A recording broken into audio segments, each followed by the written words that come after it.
Big boss അപ്ഡേറ്റിലേക്ക് പോവാം. അപ്പോൾ ഇന്നാണ് നോമിനേഷൻ വരുന്ന ലിസ്റ്റ്. അപ്പോൾ നോമിനേഷൻ വന്നിട്ടുണ്ട്. 10 പേരാണ് നോമിനേഷൻ വന്നത്. ഞാൻ പറഞ്ഞിട്ടുണ്ടായി ഇന്നലെ ഒരു വീഡിയോ ഇട്ടുണ്ടായിരുന്നു, ഇന്ന് രാവിലെ ഒരു വീഡിയോ ഇട്ടുണ്ടായിരുന്നു. അതിൽ പറഞ്ഞിട്ടുണ്ടായിരുന്നു നോമിനേഷനിൽ എന്ന് പറഞ്ഞാൽ ഒരുവിധപ്പെട്ട മിക്ക ആൾക്കാർ 90% ആൾക്കാർ നോമിനേഷന് വരാൻ ചാൻസ് ഉണ്ട്. ക്യാപ്റ്റൻ ഒഴികെ 90% ആൾക്കാർ നോമിനേഷന് വരാൻ ചാൻസ് ഉണ്ടെന്ന് ഞാൻ പറഞ്ഞിട്ടുണ്ട്. അതുപോലെ തന്നെ നടന്നിട്ടുണ്ട്. 13 പേര് ആകെ ഉള്ളൂ ആ വീട്ടിൽ. ഇപ്പോൾ അതിൽ 10 പേര് നോമിനേഷനിൽ വന്നിട്ടുണ്ട്. അത് നമുക്ക് ആരൊക്കെയാണ് എന്തൊക്കെയാണ് നോക്കാം. ഞാൻ പറഞ്ഞിട്ടുണ്ടായി ഈ 2 പേര് വെറൈറ്റി നോമിനേഷനാണ്.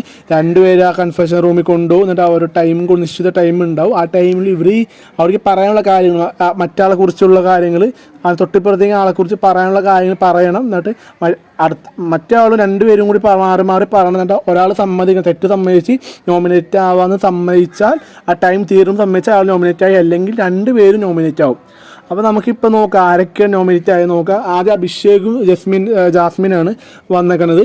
അഭിഷേകും ജാസ്മിനും എന്ന് വെച്ചാൽ ഒന്നും പറഞ്ഞില്ല, കട്ടക്ക് പിടിച്ചിരുന്ന് 2 പേര് നോമിനേഷനിലേക്ക് വന്നിട്ടുണ്ട്. എന്ന് വെച്ചാൽ അഭിഷേക് എന്ന് കുറേ ജാസ്മിൻ്റെ കാര്യം പറഞ്ഞ് ഓട്ടോ ടാസ്കിലുണ്ടായ കാര്യങ്ങൾ ജാസ്മിൻ തിരിച്ചു.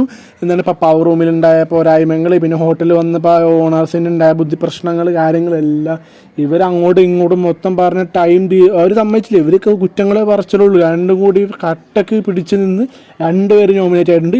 അപ്പോൾ എന്താ വെച്ചാൽ നല്ലൊരു നോമിനേഷൻ ലിസ്റ്റാണ് ഈ കൊണ്ടുവന്നേക്കുന്നത്. സാധാരണ പോലെ അല്ല, ഇച്ചിരി കൂടി നല്ല അടിപൊളി നോമിനേഷനാണ് കൊണ്ടുവന്നത്. അപ്പോൾ ഈ ആഴ്ചത്തെ എവിക്ഷനിലേക്കുള്ള ഒരു നോമിനേഷൻ അടിപൊളിയാക്കി, വോട്ടിംഗ് ഒക്കെ അടിപൊളിയാക്കി നമുക്ക് കാണാം. അടുത്ത ആൾക്കാർ നോക്കാം ജിൻഡോ ജോർജ്. പക്ഷേ ജിൻഡോ ജോർജ് കുറച്ച് വ്യത്യസ്തമായിട്ടാണ് ചെയ്യുന്നത്. വെച്ചാൽ അവർ തല്ലുപിടുത്തോ പ്രശ്നങ്ങളൊന്നും ഇല്ല, അറിയാലോ 2 പേരും പ്രശ്നക്കാരാണ്, ശത്രുക്കളായത് നേരത്തെ. അപ്പോൾ ഇവിടെ വന്നപ്പോൾ അവർ വലുതായിട്ട് പ്രശ്നങ്ങളൊന്നും ഉണ്ടാക്കിയില്ല. സമാധാനത്തോടെ പയ്യെ സാവധാനം കാര്യങ്ങൾ പറഞ്ഞ്. പക്ഷേ 2 ആരും പിടികൊടുത്തില്ല. 2 പേര് ഡയറക്റ്റ് നോമിനേഷനിൽ പോയിട്ടുണ്ടായിരുന്നു. അപ്പോൾ 2 പേരും പിടികൊടുത്തില്ല. 2 പേര് നോമിനേഷനിൽ കയറി. അവർ പറയാനുള്ളതൊക്കെ പറഞ്ഞ് കട്ടക്ക് പിടിച്ചിരുന്നു, പക്ഷേ നടന്നില്ല. 2 പേര് നോമിനേഷൻ. പിന്നെ സിജു ആണ് കുറച്ചും കൂടി പെർഫോം വന്നത്. പക്ഷേ ശ്രീതു ഒന്ന് സമ്മതിച്ചു കൊടുത്തില്ല, അയാൾക്കൊരു പിടുത്തം കൊടുത്തില്ല. മൊത്തത്തിൽ 2 പേര് നോമിനേഷനിൽ പോയിട്ടുണ്ടായിരുന്നു. സിജു അത്യാവശ്യം കുറേ കാര്യങ്ങളൊക്കെ പറഞ്ഞ്. പിന്നെ ശ്രീധുവിനെ വലുതായിട്ട് പറയാണ്ട് കാര്യമൊന്നും ഇല്ല. ഒന്നാമത്തെ കാര്യം ഈ ഓട്ടോ ടാസ്കിൽ അത്യാവശ്യം നന്നായിട്ട് പെർഫോം ചെയ്തുകൊണ്ട് അവരുടെ ടീമാണ് ജയിച്ചത്. അതുകൊണ്ട് വലുതായിട്ട് പറയാൻ അങ്ങനെ ഒന്നും ഇല്ല. ടാസ്ക് ബേസ് ആണെങ്കിലും പവർ റൂമിൽ കയറാനുള്ള ടാസ്ക് ബേസ് ആണെങ്കിലും എല്ലാ രീതിയിലും നന്നായിട്ട് ശ്രീധു ഇൻവോൾവ് ആയിട്ടുണ്ട്. പക്ഷേ സിജു നല്ല പറയുന്നുണ്ട്, സിജുവിനെ കുറിച്ചും ശ്രീധു പറയുന്നുണ്ട്. 2 പേരും കട്ടക്ക് പറയുന്നുണ്ട്. 2 പേരും പിടിച്ചു നിന്ന് അവസാന ടൈം വരെ 2 പേരും നോമിനേറ്റ് ആയി.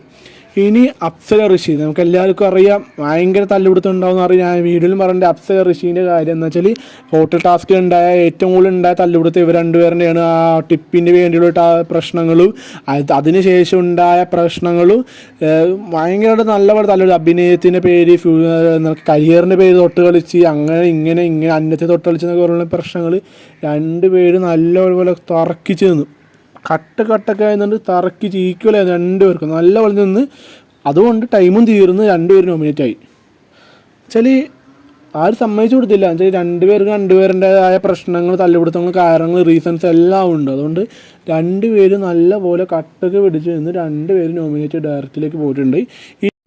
പിന്നെ അടുത്തത് അൻസിബെ നോറയാണ്. അൻസിബെ നോറയും അൻസിത്താന്ന് വിളിച്ച് നടന്ന ആളായിരുന്നു. അവസാന നിമിഷം ഈ നോറ തന്നെ കപ്പ് കൊണ്ടുപോയി. നോറ അതിന് എസ്കേപ്പായി. നോറ കുറേ പറഞ്ഞു. അൻസിബ വലുതായിട്ടൊന്നും പറയാൻ നിന്നില്ല. മിണ്ടാണ്ട് അവിടെ കേട്ടോണ്ടിരുന്നുകൊണ്ട് അൻസിബ തന്നെ സ്വയം പറഞ്ഞു ഞാൻ നോമിനേറ്റ് ആവാന്ന് പറഞ്ഞു. അൻസിബക്കൊന്നും പറയായിരുന്നു കാര്യങ്ങളൊക്കെ കുറച്ചും കൂടി നല്ലൊരു പറഞ്ഞ ഒന്നും അറിയില്ല. അൻസിബൻ്റെ പോയിന്റ്സ് കുറച്ചും നല്ല പോയിന്റ്സാണ്. പക്ഷേ ഈ നോറ പറയണ പോലെ നിർത്താണ്ട് നോൺ സ്റ്റോപ്പായിട്ട് ഇങ്ങനെ പറഞ്ഞുകൊണ്ടിരിക്കാൻ അൻസിബക്ക് പറ്റില്ല. ആവശ്യമുള്ള പോയിന്റ് കുറച്ചേ പറയുള്ളൂ. പക്ഷേ അതൊന്നും ഇതിൽ വലിയ ഇമ്പാക്റ്റ് ഉണ്ടാക്കാൻ സാധിച്ചില്ല. ഇതിലൊക്കെ കുറച്ചും കൂടി നല്ല സ്റ്റഡി ആയിട്ട് നല്ല വർത്താനം പറഞ്ഞാൽ മാത്രമേ നടക്കുള്ളൂ. പ്രത്യേകിച്ച് നോറയൊക്കെ കുറച്ചും കൂടി നല്ല വർത്താനത്തിലൊക്കെ നല്ല ഇതാണ് പുള്ളിക്കാരി. അപ്പോൾ ഇച്ചിരി കൂടി നല്ല ഫാസ്റ്റ് പറഞ്ഞാൽ എന്തായാലും കാര്യം കിട്ടുള്ളൂ. അതുകൊണ്ട് നോറ തന്നെ രക്ഷപ്പെട്ട്. പിന്നെ റസ്മിന് ഓൾറെഡി പണിഷ്മെൻറ്റ് ഉണ്ടായിരുന്നു. Yellow card. ജാസ്മിനായിട്ടുണ്ടായ ഫിസിക്കൽ അസോൾട്ട് കാരണം റസ്മിന് ഇയാളിട്ട് 2 ആഴ്ചത്തേക്ക് ഡയറക്റ്റ് നോമിനേഷനിലേക്ക് വിട്ട്, എവിക്ഷൻ്റെ നോമിനേഷനിലേക്ക് ഡയറക്റ്റ് ഇട്ടുകൊണ്ട് റസ്മിനെ പ്രത്യേകം വിളിച്ചിട്ടുണ്ടായില്ല. റസ്മിന് ഓൾറെഡി എവിക്ഷനുണ്ട്. അപ്പോൾ ഇതിൽ നോമിനേറ്റ് ആയ ആൾക്കാർ 10 പേരാണ്. അഭിഷേക്, ജാസ്മിൻ, ജിൻഡോ, അർജുൻ, സിജു, ശ്രീധു, അപ്സര, ഋഷി. റസ്മിൻ ഓൾറെഡി നോമിനേറ്റ് ആണ്. പിന്നെ അൻസിബ, പിന്നെ നമ്മൾ പിന്നെ സായി ഉണ്ട്. സായി എന്ന് പറയുന്നത് ഡയമണ്ട് കിട്ടിയോണ്ട് സായി എവിക്ഷനിൽ പറയേണ്ട ഡയമണ്ട് കിട്ടിയ ആൾക്ക് എവിക്ഷനിൽ ഫ്രീ ആയിട്ട് വരുമെന്ന് പറഞ്ഞിട്ട് അതുകൊണ്ട് സായി വന്നില്ല. പിന്നെ നന്ദന ക്യാപ്റ്റനാണ്, അതുകൊണ്ട് നന്ദനക്കും വരേണ്ടി വന്നില്ല. പിന്നെ നോറ അതിൽ നിന്ന് ആകെ രക്ഷപ്പെട്ടത് ആ ഗെയിമിൽ ജയിച്ചത് എവിക്ഷനിൽ നിന്ന് നോമിനേഷനിൽ നിന്ന് എസ്കേപ്പായി ജയിച്ച് ഫ്രീ ആയിട്ട് വന്ന നോറ മാത്രമാണ്. അപ്പോൾ 10 പേരാണ് ഇപ്രാവശ്യം നോമിനേറ്റ് ചെയ്യുന്നത്. അപ്പോൾ 13 പേരുണ്ട്, അതിൽ 3 പേര് മാത്രമേ രക്ഷപ്പെട്ടുള്ളൂ. അതിൽ ഒരു ക്യാപ്റ്റനും ഒരു ഡയമണ്ടും ഒരാണ് ആ ഗെയിമിൽ നിന്ന് രക്ഷപ്പെട്ടു വന്നത്. ബാക്കി 10 പേരിൽ നിന്ന് 90% ആൾക്കാരും അതിലുണ്ടാവും. അതുകൊണ്ട് വാശിയേറിയ പോരാട്ടം തന്നെയായിരിക്കും. മിക്ക ആൾക്കാരും ഈ വോട്ടിങ്ങിലുണ്ട്. നമുക്ക് അറിയാൻ പറ്റും ഫാൻസ് പവറും എല്ലാ രീതിയിലും നല്ല കടുത്ത പോളിങ്. ഈ വീക്കിലത്തെ പോളിങ് നല്ല അടിപൊളി പോളിങ് തന്നെയായിരിക്കും. എന്നുവെച്ചാൽ ജിൻഡോ, അഭിഷേക്, സിജോ, അപ്സര, ഋഷി, റസ്മിനി, അൻസിബ, ജാസ്മിന് എല്ലാ ആൾക്കാരും ഉണ്ട്. അപ്പം ഇന്ന് രാത്രി 12 മണി മുതലാണ് വോട്ടിംഗ് സ്റ്റാർട്ട് ചെയ്യുന്നത്. അപ്പം നാളെ രാവിലെ ഒരു 6 മണി 7 മണി മുതൽ നമ്മൾ വോട്ടിംഗ് അപ്ഡേറ്റ് ഓരോന്നോരോന്നായിട്ട് നമുക്ക് കിട്ടണ വോട്ടിംഗ് അപ്ഡേറ്റ് ഷോർട്സ് ആയിട്ടും വീഡിയോ ആയിട്ട് നമ്മൾ ഇടുന്നതാണ്. അപ്പം നിങ്ങൾക്ക് സബ്സ്ക്രൈബ് ചെയ്ത് വെച്ചാൽ നിങ്ങൾക്ക് ഫസ്റ്റ് തന്നെ കാണാൻ അവസരം കിട്ടും.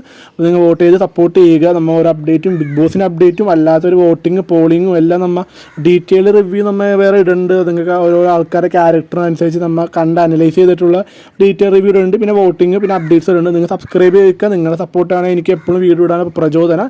അപ്പോൾ നമുക്ക് അടുത്ത വീഡിയോയിൽ കാണാം. അപ്പോൾ ഗുഡ് ബൈ.